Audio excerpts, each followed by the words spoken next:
ឥឡូវបញ្ហាព្រំដែនអភិក្រមអីខ្លះដែលកម្ពុជាដោះស្រាយយើងនិយាយអំពីអភិក្រមនៃការដោះស្រាយយើងអត់អាចនិយាយអំពីអារម្មណ៍យើងត្រូវនិយាយអំពីយុទ្ធសាស្ត្រអំពីវិធីសាស្ត្រនិងគោលដៅច្បាស់លាស់អភិក្រមរបស់យើងគឺមានពីរក្នុងពេលជាមួយគ្នាទី1កន្លែងណាដែលមានបញ្ហាដូចជាការប្រយុទ្ធគ្នាបាតុភិបនៅប្រទេសវិទ្យាឬយុទ្ធជន18នាក់យើងត្រូវធ្វើយ៉ាងណាទប់កុំឲ្យរីករាលដាលរកវិធីនៅកន្លែងកើតហេតុកាត់បន្ថយនៅផលប៉ះពាល់ដល់ប្រជាពលរដ្ឋយើងឲ្យបានជាអតិបរមាបានលឿនបំផុតហើយទី3រកវិធីស្ដារឡើងវិញនៅកន្លែងនោះពេលជាមួយគ្នាត្រូវបញ្ចប់រកវិធីបញ្ចប់ចំនួនឲ្យបានចប់នេះគឺជាអភិក្រមដែលយើងត្រូវធ្វើខ្ញុំមើលសារបងប្អូនជាច្រើននៅតាម Facebook តាមនេះព្រោះតាម Facebook រឿងវាច្រើនកន្លែងខ្លះក៏វាច្បោកច្បល់កន្លែងខ្លះឥឡូវឲ្យតែឃើញគេឈូសផ្លូវមិនដឹងឈូសនៅកន្លែងណាទេ Facebook យកមកដាក់អូគេឈូសយកដីខ្មែរទៀតហើយវាធ្វើបង្កើតនៅភាពច្បោកច្បល់ច្បាស់លាស់រឿងប៉ុណ្ណេះអភិក្រមរបស់យើងឧទាហរណ៍ជាក់ស្ដែងបើវាផ្ទុះអាវុធនៅព្រំដែននៅថ្ងៃ24ខែកក្កដាឆ្នាំ2025នេះអតិភិបធំបំផុតកុំឲ្យវារីកបើណែកុំឲ្យវាយគ្នាបើវារីកនៅតាមបន្ទាត់ព្រំដែនខេត្តព្រះវិហារតំបន់អានសេះតំបន់តំបន់តាកបីសុំកុំឲ្យរីកទៅដល់ខេត្តទៅដល់ស្រុកផ្សេងទៀតមកទូទាំងខេត្តយើងត្រូវធ្វើម៉េចទប់វានៅកន្លែងហ្នឹងកុំឲ្យវារៀលទៅតាមបណ្ដោយព្រំដែនគ្រប់តែកន្លែងអាហ្នឹងអភិក្រមទី1ដែលត្រូវធ្វើបន្ទាត់ទី2កន្លែងណាដែលកើតហេតុនោះព្យាយាមដោះស្រាយឲ្យអស់លទ្ធភាពគ្រប់មធ្យោបាយដើម្បីយើងព្យាយាមកាត់បន្ថយហានិភ័យនិងការបាត់បង់វាយគ្នាថ្ងៃ24យើងស្ងាត់យើងមិនបានចេញអីច្រើនចេញមកបកស្រាយស្អីក្រសួងការពារជាតិមានផ្សាយស្ថានភាពតាមផ្លូវការតាមអី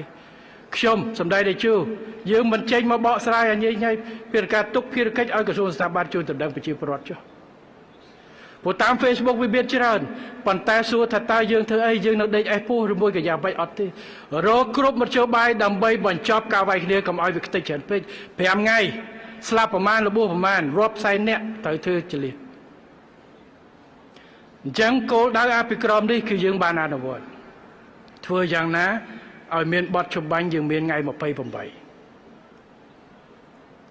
ហើយព្យាយាមទប់យ៉ាងណាមកដល់ថ្ងៃនេះកុំឲ្យវាផ្ទុះក្រោយថ្ងៃ28តទៅទៀតហើយទី3ស្ដារស្ថានភាពឡើងវិញស្ដារស្ថានភាពឡើងវិញគឺធ្វើយ៉ាងណាដើម្បីស្ថានភាពចំនួននេះវាចប់បើន័យថាយើងចរចាបទចម្បាញ់យើងប្រជុំ JBC យើង GBC យើង RBC ធ្វើការជាមួយគ្នាប្រតិកលាគ្នាទៅនិយាយគ្នាបើសិនជាស្ថានភាពនៅតានតឹងជេរគ្នាទៅវិញទៅមកអត់មានពេលទៅនិយាយគ្នាគឺគ្មានអីក្រៅពីតានតឹងតឹងធុក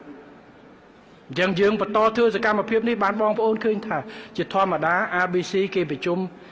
GBC ប្រជុំមួយឆ្នាំម្ដងប៉ុន្តែដោយស្ថានភាពនេះយើងត្រូវជួបប្រជុំជាញឹកញាប់ដើម្បីបញ្ចប់ការតំណែងមានរឿងអីត្រូវដោះស្រាយជាមួយគ្នាបាទ